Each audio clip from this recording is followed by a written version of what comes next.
जैसे ही कोई बहुजन छात्र आगे बढ़ता है, पूरा सिस्टम अड़ंगे लगाने लगता है। यही मनुवादी सोच आज फिर से एकलव्य का अंगूठा मांग रही है। ये कह रहे हैं राहुल गांधी। गुस्सा है सरकार की एक स्कॉलरशिप। विदेश में उच्च शिक्षा यानी हायर एजुकेशन पाने का सपना देखने वाले छात्रों के लिए भारत सरकार चलाती है नेशनल ओवरसीज स्कॉलरशिप। 1954-55 में शुरू हुई स्कॉलरशिप के तहत समाज के कमजोर वर्गों को विदेश में रिसर्च के लिए सहायता प्रदान की जाती है। इसी स्कॉलरशिप में पड़ गया है अड़ंगा। सरकार के पास फंड की कमी है, इस कारण से आधे से ज्यादा कैंडिडेट्स की स्कॉलरशिप विथहोल्ड कर दी गई है। 1 जुलाई को सरकार की ministry of social justice and empowerment ने जो नोटिस जारी किया, उसमें बताया कि उनके पास 2025-26 एकेडमिक ईयर के लिए मार्च-अप्रैल में 440 एप्लीकेशन आए। 106 कैंडिडेट्स को स्कॉलरशिप के लिए शॉर्टलिस्ट किया गया।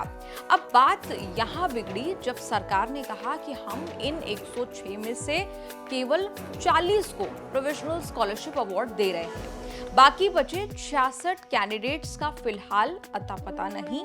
उन्हें तभी मिल सकती है जब फंड्स अवेलेबल हो। मंत्रालय ने कहा कि उन्हें cabinet committee on economic affairs से फिलहाल क्लियरेंस नहीं मिला है। इस कमेटी को चेयर करते हैं खुद पीएम मोदी। बस सरकार की इसी ढिलाई पर राहुल गांधी का गुस्सा है। उन्होंने कहा, जब कोई दलित, पिछड़ा या आदिवासी छात्र पढ़ना चाहता है, तभी मोदी सरकार को बजट याद आता है। नेशनल ओवरसीज स्कॉलरशिप में चयनित 106 में से 66 वंचित छात्रों को सिर्फ इसलिए विदेश में पढ़ने की स्कॉलरशिप नहीं दी गई क्योंकि सरकार के पास फंड नहीं है। लेकिन मोदी जी की विदेशी यात्राओं, प्रचार और इवेंटबाजी पर हजारों करोड़ रुपए बेहिचक खर्च किए जाते हैं। राहुल ने कहा, बीजेपी आरएसएस नेताओं के बच्चों को कहीं पढ़ने पर कोई अड़चन नहीं, मगर जैसे ही बहुजन छात्र आगे बढ़ता है, पूरा सिस्टम अड़ंगे लगाने लगता है। कहीं सरकारी स्कूलों को कम कर देना, कहीं बेवजह नॉट फाउंड सूटेबल कहकर अवसर के दरवाजे बंद कर देना, तो कहीं मेहनत से हासिल स्कॉलरशिप छीन लेना। ये सिर्फ अन्याय नहीं, भाजपा का खुला बहुजन शिक्षा विरोध है। यही मनुवादी सोच आज फिर से एकलव्य का अंगूठा मांग रही है। मोदी सरकार को यह अमानवीय फैसला तुरंत पलटना होगा और इन 66 छात्रों को विदेश भेजना ही होगा। राहुल गांधी ने कहा, हम बहुजनों से शिक्षा का ये मौलिक अधिकार छीनने नहीं देंगे। इस एनओएस प्रोग्राम की शुरुआत हुई थी 1954-55 में। आमतौर पर सभी सिलेक्टेड स्टूडेंट्स को प्रोविजनल स्कॉलरशिप लेटर्स मिलते रहे हैं। लेकिन इस बार ही सरकार ने फंड क्रंच की बात कही, जिसको लेकर विवाद हो रहा है।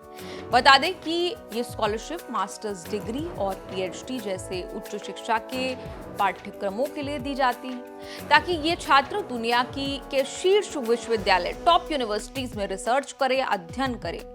इसके अलावा महिला छात्रों के लिए स्कॉलरशिप का 30% हिस्सा आरक्षित किया जाता है।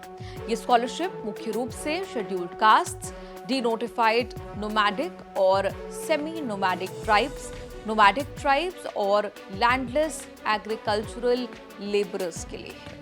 लेकिन अब स्कॉलरशिप को लेकर विवाद है और राहुल गांधी ने खास तौर पर अपनी नाराजगी इसको लेकर व्यक्त की है और ये कहा है कि बचे हुए 66 छात्रों को भी सरकार को विदेश भेजना ही होगा।